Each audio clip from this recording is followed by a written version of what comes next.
Allegiance to the flag of the United States of America and to the republic for which it stands, one nation, under God, indivisible, with liberty and justice for all.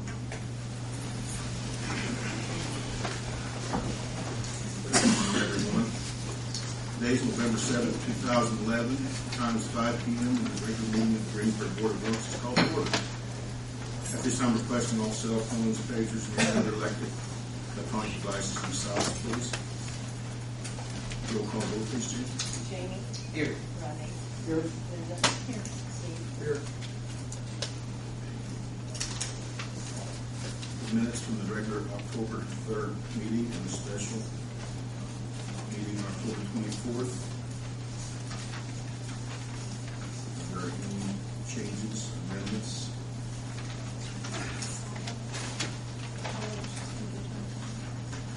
Excuse me, Linda. Okay. Which page is that on, Linda? First page, first paragraph.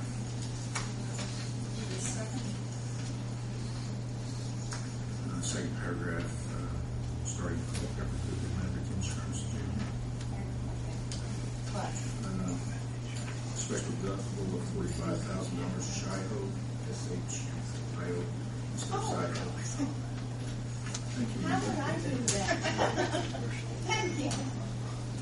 And see, that ABC, that's clear up. Any other amendments or changes? Hearing none, I entertain a motion to accept them as delivered. Second. Any discussion? Hearing none, roll call vote, please, Jane. Jamie. Yes. Rodney. Yes. Linda. Yes. Steve. Yes. Thank you. Sorry about that. New business. Diane Moore, new directions. Here. That's something you have to Yeah, there is something in the packet in new directions. Just tell me what's going on there. Bryan Robbins, Holiday Walk Parade. She wants to stay home on the second Sunday or the month, from 2 to 3, or first Sunday, which you're Sunday now, Sunday. She wants to use the short days for the kids to play in, be seen by an adult and other than the media.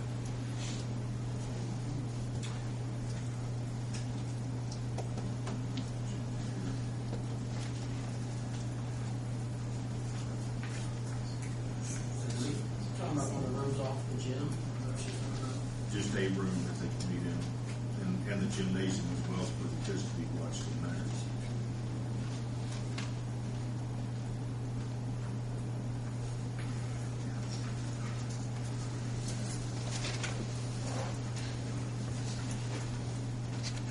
Do you have any concerns if there's adult supervision?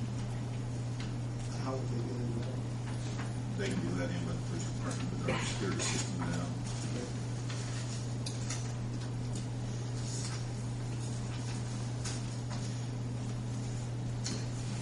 Like the fire station.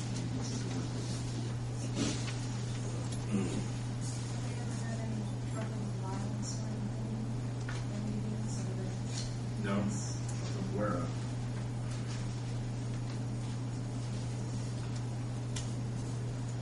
Maybe that should be one of the restrictions that we have. Police here, police. We do that during the farmer market that we have in the nation. I just think this has not been released as a possibility. Would be beneficial to the board to maybe table it and have this more representative present for any questions the board might have.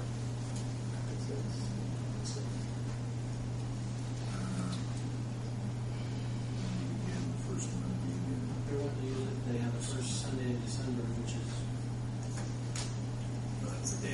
That's the fourth, it's the day before your first Board of Works meeting. Or your Yes. first meeting, so.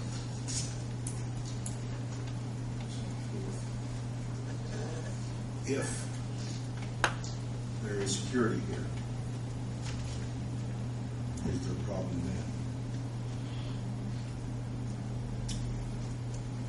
Yeah, signs that there is security. It says security.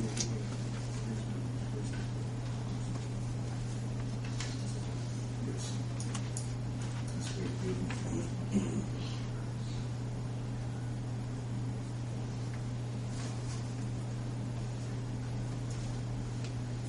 We can't guarantee that the policeman will be here all the time. If it's an emergency, they would have to be responsible.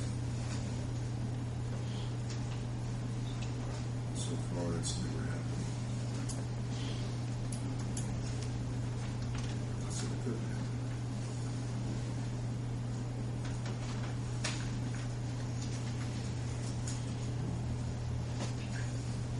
I don't have an issue with that. There's an officer available.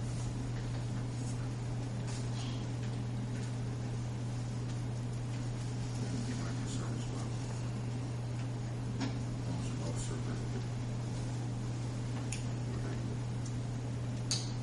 Mary, does it make sense that if you're gonna approve it, maybe approve it for the first, or for December, and then, because I think it's the first Sunday in each month, is that right? Right. Approve for December, and then ask this board to come in and explain what's that. If you see that Chief Chasteen is not here, so as far as the availability of officers, or whether it stretches the force, that may be an issue that she wants to address. My concern would be that there needs to be a police. I'll just put this the way that requirements is, we can approve it for the Sunday in December, pending there is a policeman there for security. And if they agree to it, then we continue on, so desire. And they agree as well.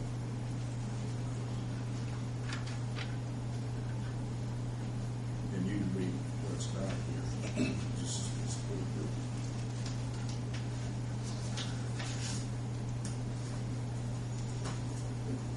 Once they're inside,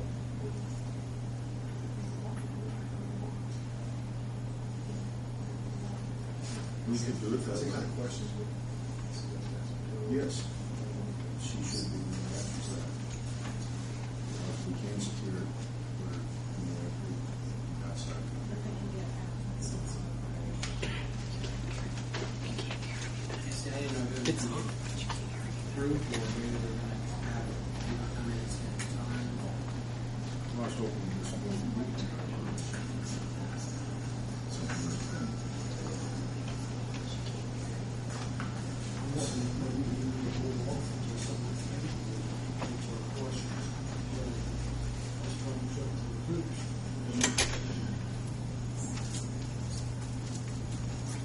We need to know security.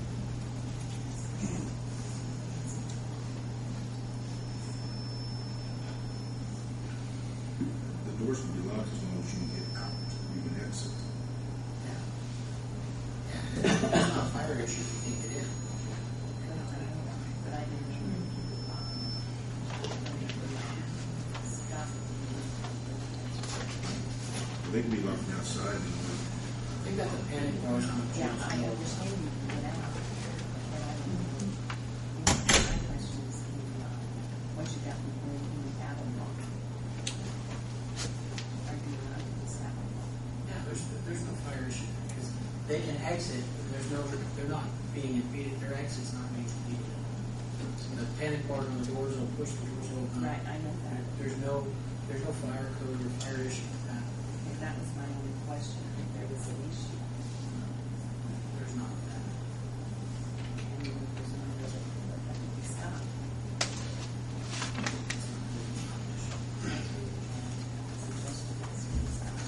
you can talk to that, Scott. I could not hear a word you guys said.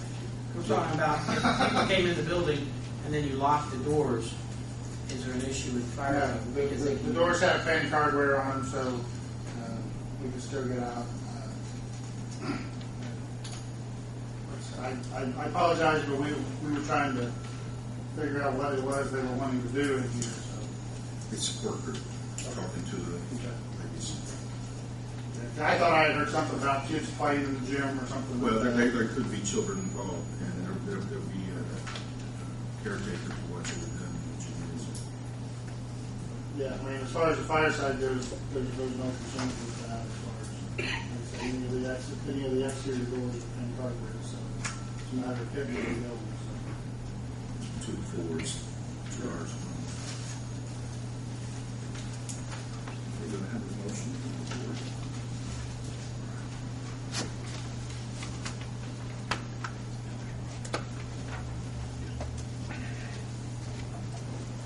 Would rather wait and return to the December meeting.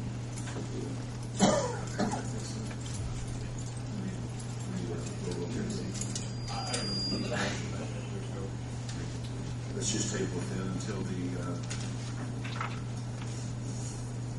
December meeting. Is the board requesting that the Senate be present with directions for the next meeting? Yes.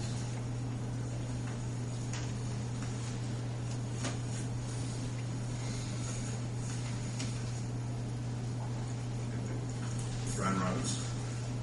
Holiday Walk Parade Street closings. So it's time again for the downtown Christmas holiday walk. Here's the proposed parade route. It'll be the same as last year. We'll just be looking for potentially the brief closing of the streets you see where there's a red dot. That would be a barricade. The barricade would probably be up for probably no longer than 45 minutes or so. We would have people manning the barricades. Depending on, we might not have to go down North Franklin Street that far, depending on the length of the parade. It does take place the first Friday in December, so it's not as though it's a fantastic time to wait outside for that long. But last year we had a good participation in the parade. We look for the same this year, and so it essentially come up North Franklin, take a right turn to the west on Washington, and then essentially in the rear of Main Source Bank. And then we would drop off Santa Claus at the Santa House, which is at this point at the courthouse North Acre. Parking restrictions. We did not have any last year, and I think it worked rather well. What we might do is there in front of the north entrance of the courthouse, we might block off a couple parking spaces simply to allow for Santa to get in. He was close to the mall last year, so that happened. But other than that, I think everybody should be able to park. We don't require any reserved parking or anything like that on the streets, city street side. Bryan, did you discuss this with the police, fire, and street commissioner? Yeah, I had sent that around. He sent it out by email, and it's my understanding you're willing to put the barricades and everything up. So, yeah. So,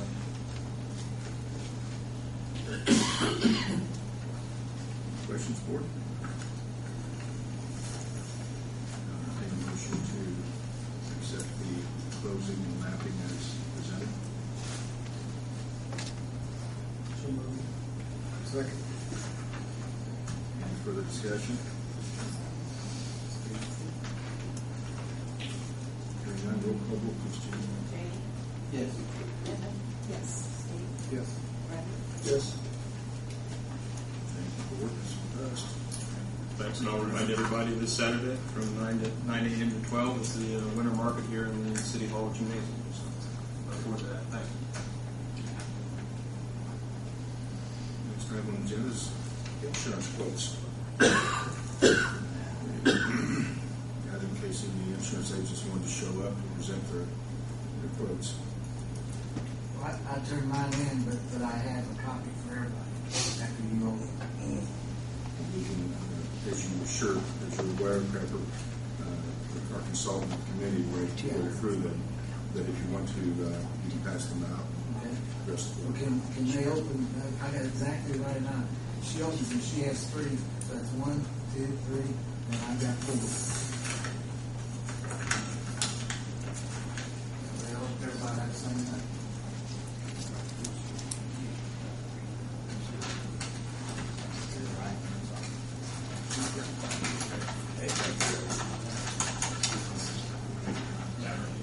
Yes.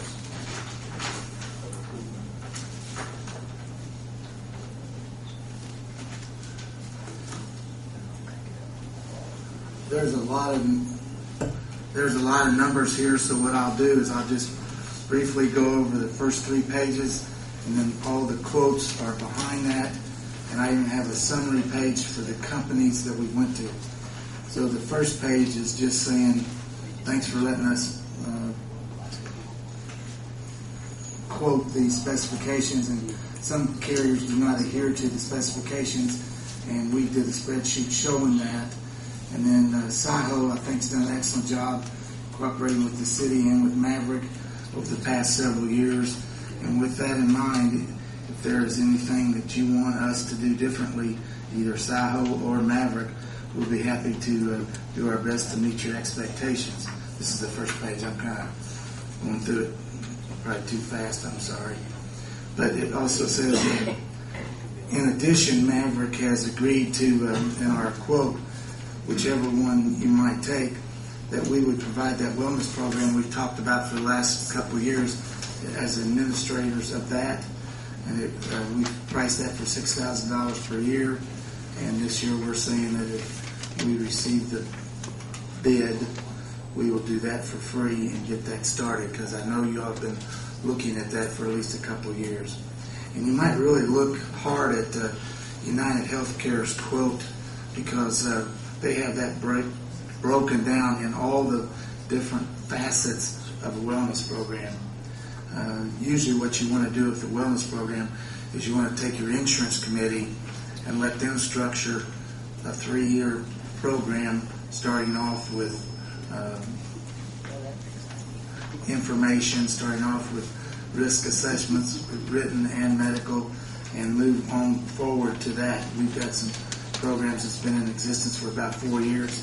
We have softball tournaments, we have gymnasiums, and everything else going.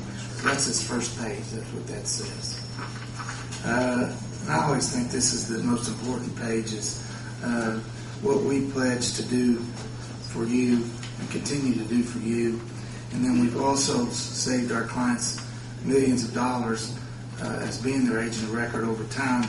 So we listed 1, 2, 3, 4, 5, 6, 7, and I'd like to suggest that your insurance committee and your consultant do call the references, because it's easy to say I'm going to do this, but I think it's better to talk with someone that you've already done it for. So that's what the second page says. And I'm not going to go through this. Third page, which is in front of the spreadsheet for SIHO, but what it says is all these companies we went to, and it tells whether we got a quote, whether we didn't, why we didn't consider it. And when it's all said and done, we considered 7 quotes from companies, reinsurance companies, other TPAs, Anthem, United Healthcare. So that's what this page says, and then the numbers are behind it, and they're this thick. So you can look at those at your leisure. But I think we got a really good renewal, and I think the process has worked. So that's all I had. I just want to make sure everybody had a copy of it. Thank you, Pepper. They will be reviewed soon. Okay.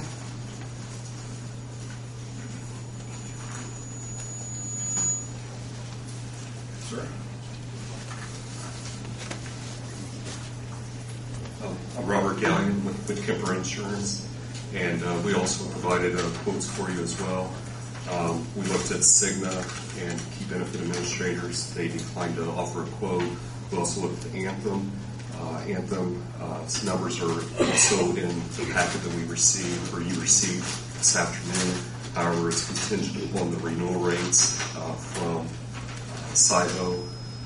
Then we also looked at other couple TPAs, third-party administrators. One is MedBam, and then also UMR, which is with Calvin Connerly.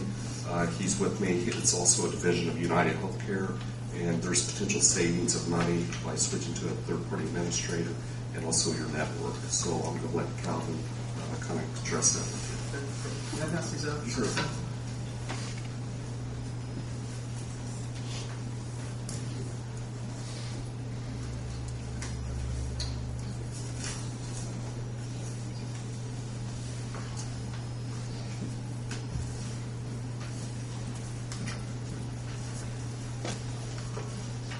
Okay, first of all, thank you for taking some time to give us an opportunity to walk through our proposal. My name is Calvin Connerly, and I'm with United Healthcare /UMR. And UMR is a TPA division of United Healthcare. So what you'll see in your packet is on the left-hand side, there is a network analysis that we completed, and that is based on your census. Basically, it's based on your members and your population. So what you'd find there is that we look at standard parameters, whether or not you have access to 2 hospitals within a 15 to 20 mile radius, 2 primary care physicians within a 15 to 20 mile radius, and 2 specialists within a 15 to 20 mile radius. And all of those parameters came back very favorable in the 99 to 100% range. So I think one of the things that you'll find with UMR that's really a differentiator for us is that we have more physicians in network than any other carrier in the state of Indiana, and that includes Anthem and SIO. And then in addition to that, we also have every hospital in the state of Indiana in network as well. So from an access perspective, you're going to have very strong access, and more than likely you're going to have more choices of physicians than you have right now. So that's one thing that I wanted to touch upon. On the right-hand side, what you'll find is our actual presentation, and that includes the rates. And I know that Robert has gone through and he's basically given you a spreadsheet to show our rates versus what you have right now. One of the things that you'll notice is as you go through your analysis, our total admin fee is number one, guaranteed for 2 years. And number two, it comes up to about $10 PEPM less than what you're paying right now. So ultimately, over the course of the year, those fixed costs are going to equate to about $10,000 in savings for you. The last thing that I really wanted to touch upon is you have a presentation that's bound here in front of you as well. And this really talks about UMR and what we're about. Ultimately, what differentiates us is that we're the only TPA that has access to the United Healthcare carrier-based network. And that's a big difference because from a savings perspective, we found over the course of the year for our clients who previously had the network that you're currently utilizing, those claim savings could equal somewhere from 6% to 10% in overall claim savings. So, if you're talking about $1 million in claims, you could be saving somewhere between $60,000 and $100,000 over the course of the year. So, ultimately, what I'd like to do, in working with Robert and with Kemper, is hopefully complete a claims analysis for you to show what our savings would be versus your current claims, to give you an idea of what that would look like. So there's a lot of information here. I won't go through it all, but I did want to make sure that I hit on those high points. So, are there any questions at all? I know that there is a lot of information there. Any questions about UMR? I also wanted to mention that UMR is a national organization, one of the largest TPAs, but we also have over 1,000 employees in the state of Indiana. And we do have a claims office in Cincinnati as well, which is only about an hour away. So much of your service team will either come from the Cincinnati marketplace or the Indianapolis marketplace. And you would have a dedicated salesperson dedicated specifically to you, as well as a claims team that will be dedicated to your employees and their dependents. Questions for you? Thank you, John. Thank Appreciate you it. very much for your time.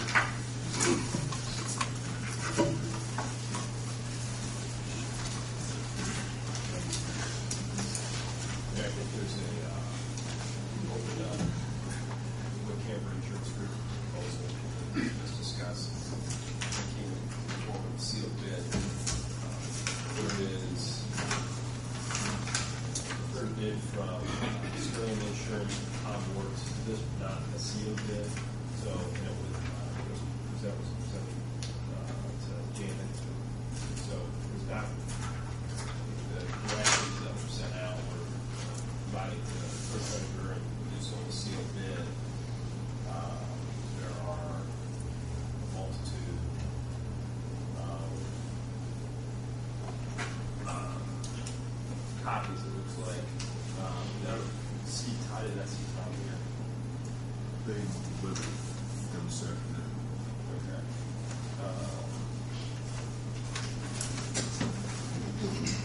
Shows it was delivered at 2:30 p.m. today. So, forward numbers.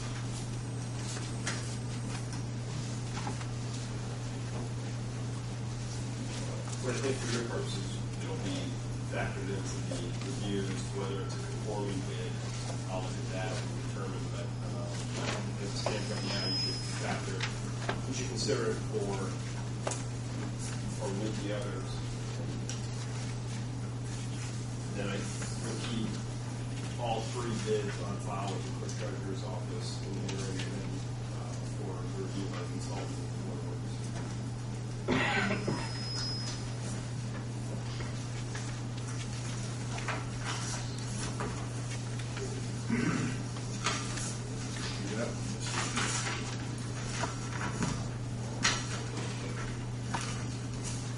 Next item on the agenda is swearing in of, we'll get to that in a minute, of John Albert, new policeman, and promote Joe Radcliff to first class officer. Acting chief right today, Meyerose. Which one to do first? Let's go ahead and approve the, Mr. Radcliff? yes. Okay, again, for those of you that don't know me, I am Bill Meyerose, Greensburg Police Department. Standing in for Chief Chasteen today, who could not be here. And please, Bill, state your rank, but we've redone that situation here. Well, I'm Captain of Investigations. You should have received in your packet a letter from Chief Chasteen recommending the promotion Joe Radcliff from probationary officer to first class officer. November the 8th of last year was his hire date. Obviously, we're close to tomorrow. He's fulfilled his goals, he's done a good job for us, and she's recommended that promotion. I've been told that following through his first year here, President Van Radcliff's done a good job. His past experience with the police department was nice. So, if he serves forward, I would entertain a motion to promote him to first class officer. Any more discussion? Roll call vote, please, Jim. Rodney? Yes. Steve? Yes. Yes. Jane? Yes. Gary? Yes. And I'm on board. I'm sorry. No problem. Now, we would like to swear in on yours, addition, John Albert. Like his family up here also? Pardon? Like his family? Absolutely. Anyone want to come on up?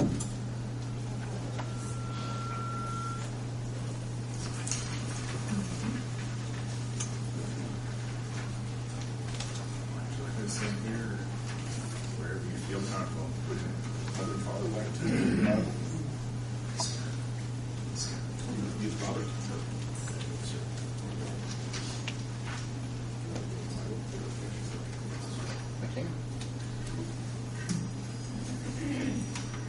Put your left hand on the Bible, raise your right hand. Repeat after me. I, John Albert, I, John Albert, do solemnly swear solemnly swear that I will support the Constitution of the United States that I will support the Constitution of the United States and the Constitution of the State of Indiana, the Constitution of the State of Indiana, the ordinances of the City of Greensburg, ordinance of the City of Greensburg, and that I will faithfully and that I will faithfully and impartially and impartially perform my duties perform my duties as a member of the Greensburg Police Department as a member of the Greensburg Police Department for the City of Greensburg for the City of Greensburg according to law according to law, and to the best of my ability, to to the best of my ability, so help me God. So help me God. Congratulations. Thank you.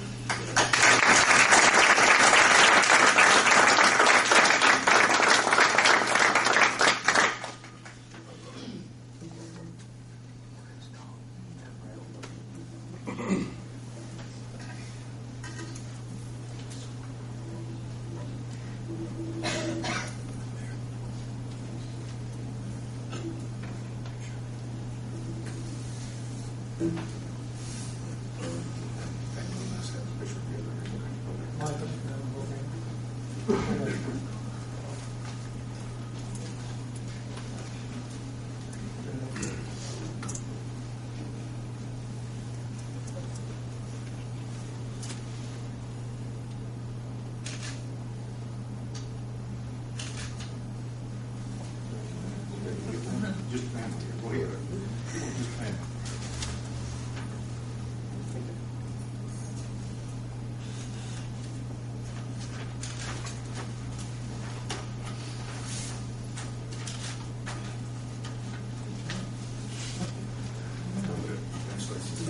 Thank you.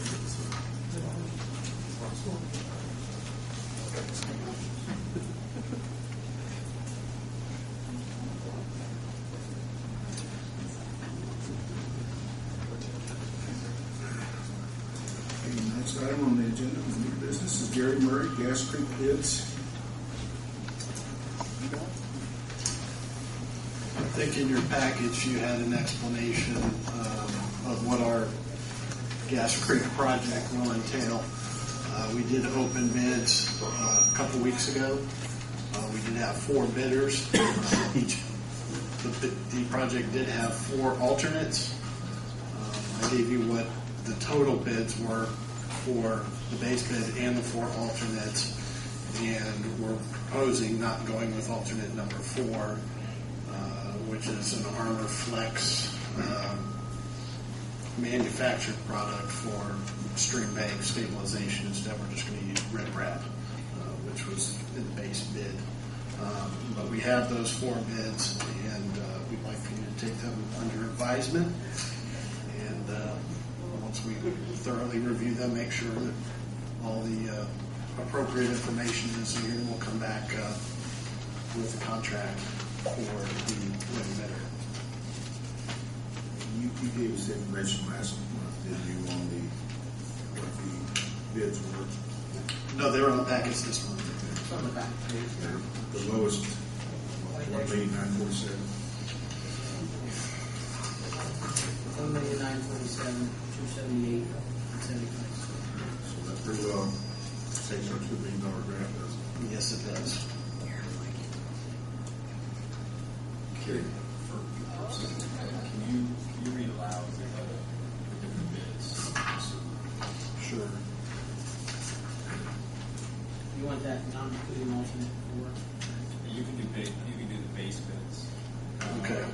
Well, I thought you were saying that. That's what Jamie said better. Without alternate 4, if you're not pursuing alternate 4. Okay. Poindexter Excavating, their base bid price was $1,899,353.75. Alternate 1 was $13,850.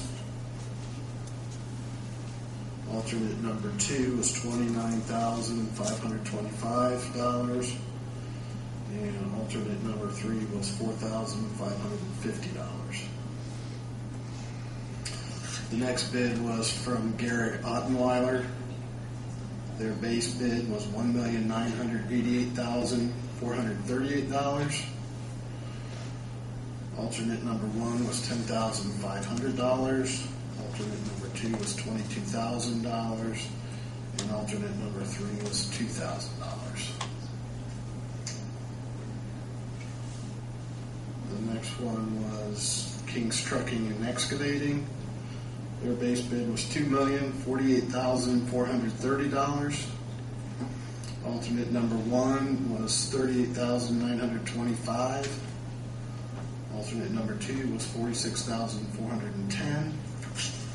And alternate number 3 was $3,125. Alternate 1. alternate one. Oh, I'm sorry. I'm on Garrett Ottweiler's bid. Isn't that correct? The second one? It was $38,125. 125, you said 925? That's what they have on theirs. This one has 38 or 31. 125. Okay.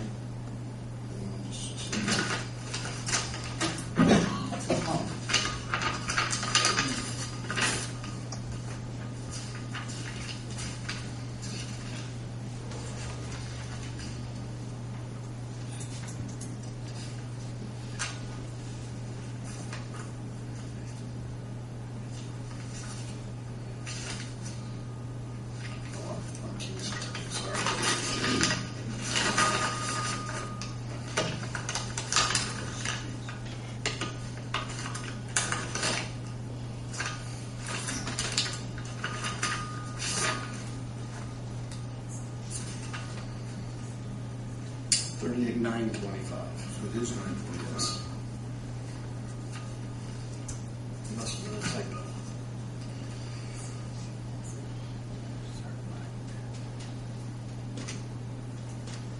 The fourth bidder was Millennium Contractors. Their base bid was $2,125,396. Alternate number one was $9,630. Alternate number two was $30,479. And alternate number three was $7,606. And the last bidder was Dave O'Mara Contractors with a base bid of $2,477,000. Alternate number one was $11,120. Dave O'Mara was for the alternate number two, $18,780, and alternate number three was $1,930. Gary, would you mind going through what alternate 1, 2, and 3 was the difference? Alternate number one is a water main relocation. Alternate number two is a second water main relocation. And alternate number three is raising some sanitary manhole lid elevations.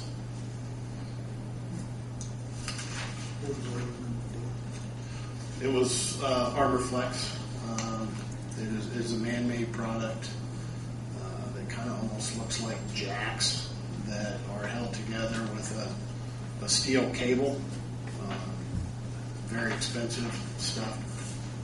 And we'll just get some big crushed rock and stabilize the bank that way.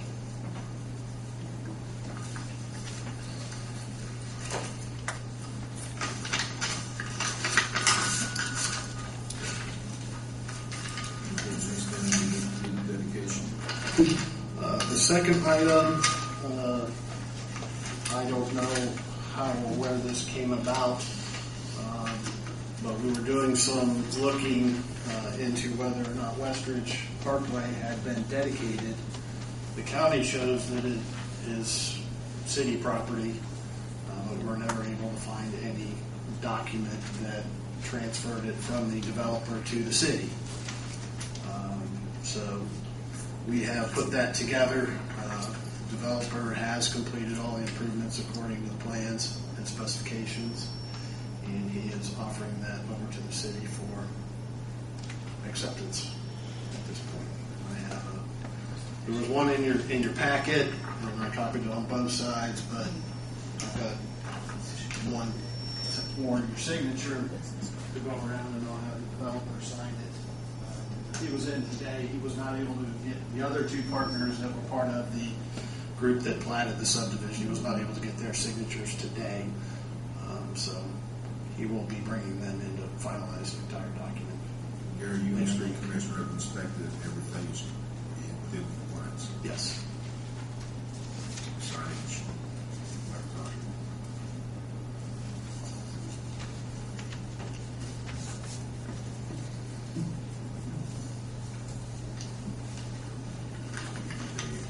Motion on that. Yes.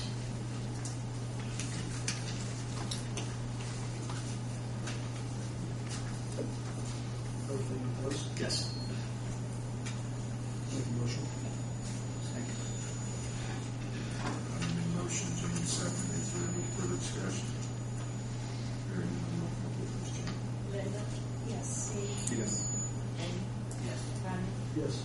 Yes.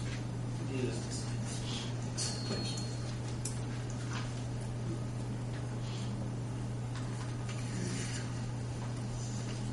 Just as a business, Gary's read to the board allow the bids for gas screen. At this point, and it was talked about, but it would be nice to have a motion as a board, or that Gary's requesting to take the Bids under advisement, and then bring back to you what the lowest bid is. It'd be nice for the bid purpose. So moved. Second. Discussion.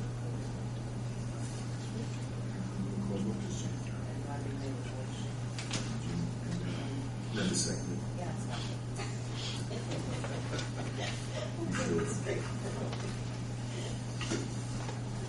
Jamie, Yes. Steve, Yes. Linda, Yes. Ronnie, Yes. Gary. Yes. Thank you. Mark Klosterkemper, Street Commissioner. Good evening. You should have received in your packet a copy of the supplemental agreement between the City of Greensburg and Jansen Spawn Engineering out of Columbus. This is in regards to the Vandalia Road project that was started many, many years ago, and it got put on hold throughout the whole Honda expansion project. It's been brought back. Right now, we've got trying to get it scheduled for letting in April. We met with NDOT at our quarterly meeting last week. The one thing that's happened since the project was designed, pretty well, when plans were completed, was we were fortunate to receive some money from the county tip for the replacement of the bridge on Vandalia Road, the narrow bridge right at the old city limit. I don't know if you're familiar with it or not. Just past the last residential subdivision in the city's lift station. And the same firm was selected to do that that's doing the road project. Well, when they got involved into it, they're going to have to go back and redo the road plans to get the elevations to match up with what they've got proposed for the bridge with where the road was at, because we were going to leave the bridge alone in the original plan set. So what they have proposed is a supplemental agreement for $8,500 to go back and revamp those plans and bring them up to correspond with what they have proposed for the bridge job. It's being paid for by the TIF funds. That's from infrastructure by the city and county.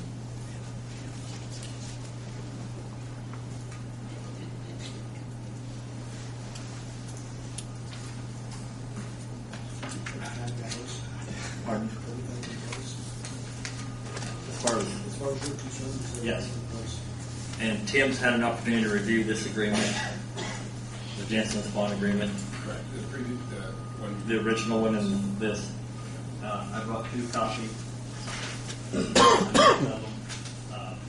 not been signed by the principal owner of Jansen Spawn, so it will have to be returned to them, and then they'll forward one back to us when it's completed.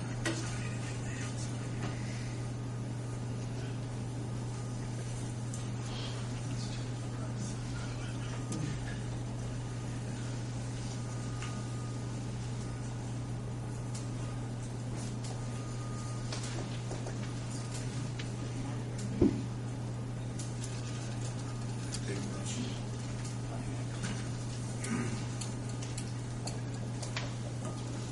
For the supplemental agreement with Jensen sponsor for the bridge. Make the motion. To approve.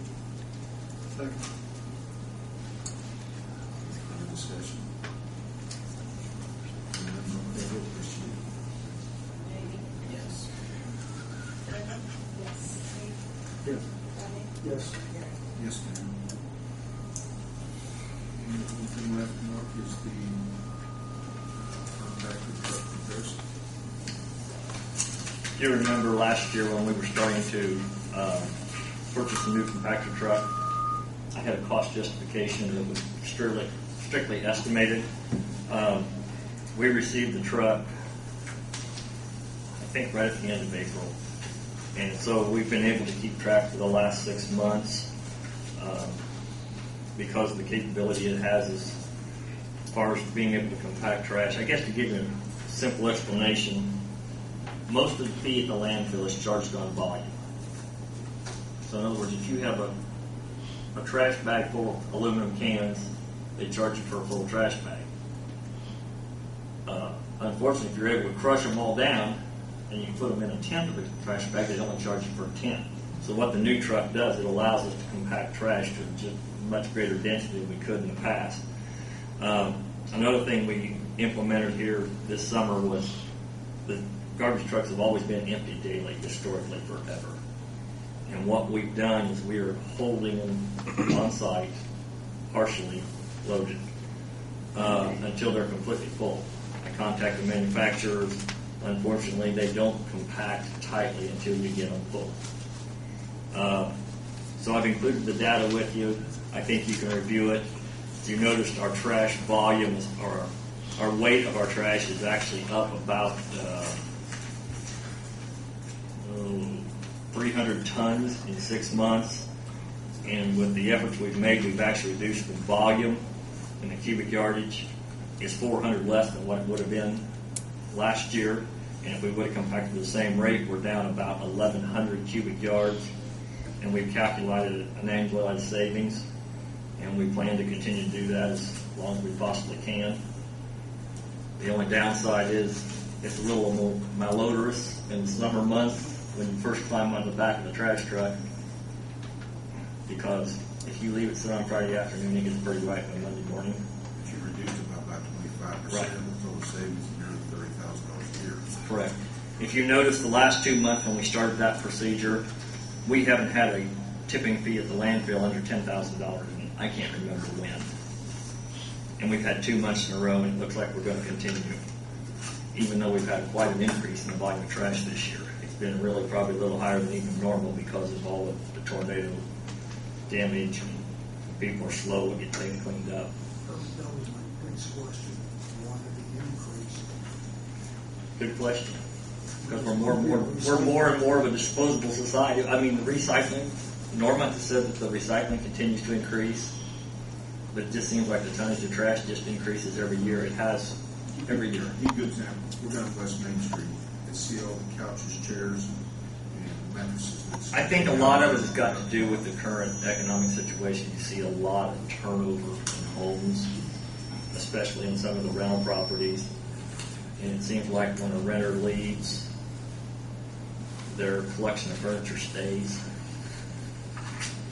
And needless to say, we're not supposed to, but we have no option other than to pick it up, or it's going to go to the side of the street. So we picked up a world of that in the last probably year and a half.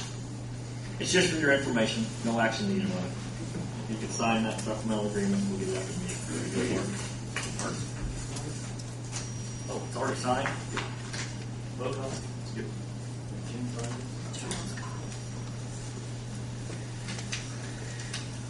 Scott Chasteen, Fire Chief.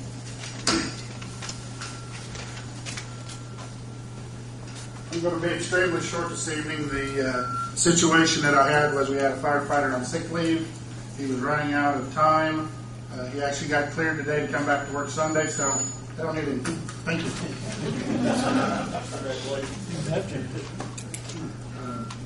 So one of the mayor's issues we're going to address, we looked at last month, was the leasing of office space to EDC and another organization as well, profits.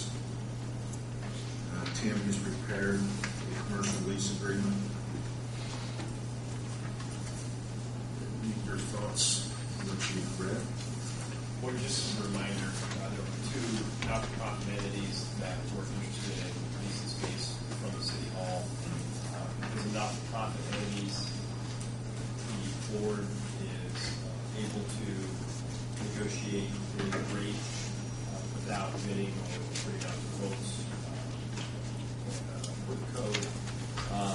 What I have provided you is a proposed commercial lease agreement for each of the not-for-profit boards. It know it's not one size fits all, but I think that you can get caught up in trying to negotiate with each individual entity. So what we're trying to do is just kind of get boilerplate terms, and if they're agreeable to doing that, then they can decide they can execute the lease if the board approves the lease as a general agreement. I like what I read on the features of this, especially with the number. Well, I think actually there's a termination provision for 90, and then it automatically renews if they don't, unless they tell us they don't want to extend the option. I do have somebody from EDC. Mr. Freeman, would you like to address the board?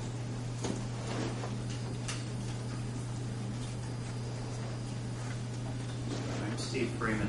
I'm the president of the Economic Development Corporation here in Greensburg, Decatur County. Mark Hoffman would normally be here, but he's in Atlanta at a site consult meeting representing Greensburg tonight. So, the position that we're in is that Main Source Bank has been gracious enough to allow us the second floor of the downtown building that we've occupied for 2 or 3 years. But they're going to be moving some people out of the headquarters into that location. So they've asked us to relocate by the end of the year. And we were invited to at least look at an opportunity to come to City Hall at the West Wing, I guess, and looked at some other options as well. Decided that would be our best option for us, and presented that to Mayor Herbert, and that's where we are at this point in time. I really do think it's a win-win situation. City, county, EDC. And our board consists of, of course, the mayor and